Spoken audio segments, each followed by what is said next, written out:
ହଁ ହେଇଛି କହିଦଉଛି ତାପରେ କଣ କରିବେ କରିବେ ଠିକ ଅଛି। ହଁ ଏଇଟା ହେଲା ସ୍ପାଇନାଲ କର୍ଡ ଠିକ ଅଛି।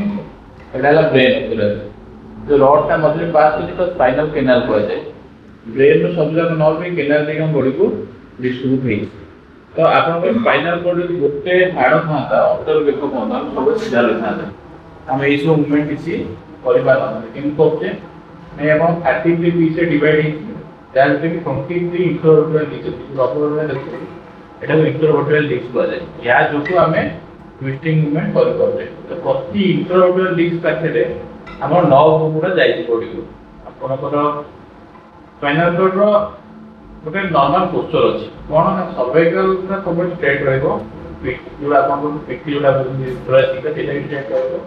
ଅଣ୍ଟାଟା ଯୋଉ ଲୁବର ଏରିଆଟା ଆଗକୁ ଢିଲି ହେଇକି ରହିବ ବୁଝିପାରିଲେ। ବଟ୍ ଆମେ ଆମ ଡେ ଟୁ ଡେ ଆକ୍ଟିଭିଟିରେ ଅପୋଜିଟ୍ ଡିରେକ୍ସନ ସବୁ କାମ କରୁଛୁ କଣ ନା ବେକଟା ଷ୍ଟ୍ରେଟ୍ ରହିବ ଏକ୍ସଟେନସନରେ ସ୍ଲାଇଡ୍ ଏକ୍ସଟେନସନ ହେଇକି ରହିବ। ବଟ୍ ଆମେ ଆମ ଡେ ଟୁ ଡେ ଆକ୍ଟିଭିଟିରେ ସବୁ ଯାକ ଜିନିଷ ଆଗକୁ ନଇକି ମୁଣ୍ଡ ନଇକି କରୁଛେ। ଫୋନ୍ ଦେଖୁଛେ ଆପଣଙ୍କର ସିଷ୍ଟମ ଯଦି କାମ କରୁଥିବ ଆଗକୁ ଇଏ କରୁଛେ ଗାଡ଼ି ଡ୍ରାଇଭିଂ କଲାବେଳେ ବି ଆଗକୁ ବେକ ଇଏ କରି କରୁଛେ। ତ ଯାହା ବି ଡେ ଟୁ ଡେ ଆକ୍ଟିଭିଟି ଆମର ସବୁ ଏହାର ଅପୋଜିଟ୍ ଡିରେକ୍ସନରେ ହଉଛି। ଥୋରାସିକା ବି ସେମିତି ସିଧା ରହିବା କଥା ଆମେ ସବୁବେଳେ କ୍ଲାସ୍ ପୋଷ୍ଟରରେ ବସୁଛେ। ଅଣ୍ଟାଟା ସେମିତି ଏକ୍ସଟେନସନ ରହିବା କଥା ବଟ୍ ଆମେ ଆମ ଡେ ଟୁ ଡେ ଆକ୍ଟିଭିଟି ଆଗକୁ ନେଇକି କାମ କରୁଛେ।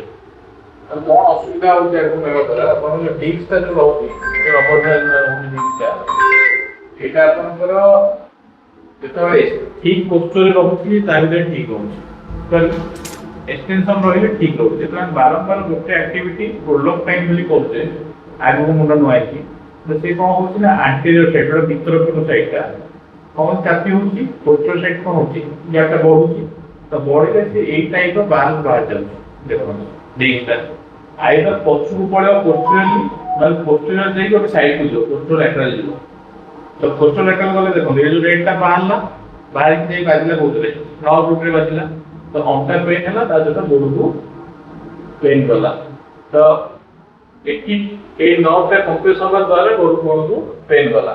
ଯଦି ନର୍ଭଟା ରିଲିଜ୍ ହେଇଯିବ ଗୋଡ ପେନ୍ଟା ଅଟୋମେଟିକ କମିଯିବ। ଏଇଟା ହେଉଛି ମେକାନିକାଲ ପ୍ରୋବ୍ଲେମ୍। ବଟ୍ ଆମର ମ୍ୟାକ୍ସିମମ୍ ଲୋକଙ୍କର ଆୱାରନେସ୍ ନଥାଏ। ତ ଅଣ୍ଟାରୁ ଗୋଡକୁ ପେନ୍ ଯାଉଛି କଣ ପାଇଁ ଯାଉଛି ନ ବୁଝି ଖାଲି ମେଡିସିନ ଖାଇଚାଲନ୍ତି ଯାହାଫଳରେ କିଛି ରେଜଲ୍ଟ ବି ଆସେ। ବଡ଼ କଥା ଆପଣ ଏବେ ତ ପେନ୍ କମିଯିବ ବଟ୍ ପେନ୍ କମିଲା ପରେ ବି ଆପଣଙ୍କୁ ପ୍ରଥମେ ପୋସ୍ଚରକୁ ଧ୍ୟାନ ଦେବାକୁ ପଡ଼ିବ। ଆମେ ଆପଣଙ୍କୁ ଯାଇଥିଲେ ତାପରେ ଧ୍ୟାନ ଦେବାକୁ ପଡ଼ିବ। ଯଦି ସେଗୁଡ଼ା ଆପଣ ପରଫେକ୍ଟଲି କରୁଛନ୍ତି ଆଉ ଗୋଟେ ଡୁଜ୍ କହୁଛନ୍ତି ମାନୁଛନ୍ତି ତାହେଲେ ଆପଣ ଫ୍ୟୁଚରରେ କେବେ ହଇରାଣ କରିବ ନାହିଁ। ଯଦି ମାନୁନାହାନ୍ତି ଏକ୍ସପେକ୍ଟ କରୁନାହାନ୍ତି ବ୍ୟାଡ୍ ପୋସ୍ଚରରେ ରହୁଛନ୍ତି ଯୋଉଟା ଆପଣ ମନା କରନ୍ତି କହୁଛନ୍ତି ଚାକିରି ଗୁଡ଼ା କରୁଛନ୍ତି ତାହେଲେ ପୁଣି ବାହାରିବ।